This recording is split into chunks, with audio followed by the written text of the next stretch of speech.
જય માતાજી મિત્રો, નવા વર્ષના બધાને રામ રામ મિત્રો। આજે ખેડૂતો માટે જ જેલમાં ગયા છે। કોઈ પણ જાતનો ગુનો કર્યો નથી, કોઈ પણ જાતનો દારૂમાં કે કોઈ પણ જાતના નશામાં, કોઈ પણ જાતના અન્ય ગુનામાં સામેલ નથી। તેમ છતાં ખેડૂતો માટે જ તેઓ અત્યારે જે જેલમાં ગયેલા છે। ત્યારે મિત્રો એક ખેડૂતોનું કામ, વાડીનું કામ તેમના મિત્રોએ સંભાળી લીધું છે, ખેડૂત ભાઈઓએ સંભાળી લીધું છે। કારણ કે ખેડૂત માટે જે પણ યોગદાન આપ્યું છે અને અત્યારે તેઓ જેલમાં છે, તેઓ દિવાળી નથી મનાવી રહ્યા, નવા વર્ષની શુભેચ્છા તેમને નથી મળી રહી, કારણ કે તેઓ જેલમાં છે। અને ભાવનગરની જેલમાં બધા જ ખેડૂતો સહિત 4-5 નેતા પણ ત્યાં હાજર છે, જેલમાં છે। પરંતુ મિત્રો હાલ ખેડૂતોનું જે કામ છે એ ખેડૂતના ભાઈઓએ એટલે કે ખેડૂત મિત્રોએ જ ઉપાડી લીધું છે અને એના વિડીયો તમને બતાવવા જઈ રહ્યો છું।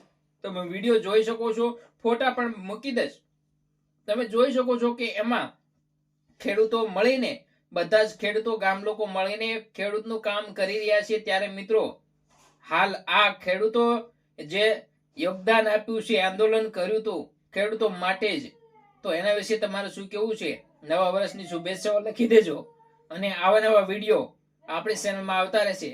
સપોર્ટ કરતા રહેજો, ચેનલ સબસ્ક્રાઇબ કરી લેજો, નવા વિડીયો સૌથી પહેલા આવતા રહેશે। નવા વર્ષની બધાને હાર્દિક શુભકામના। જય હિન્દ, જય ભારત।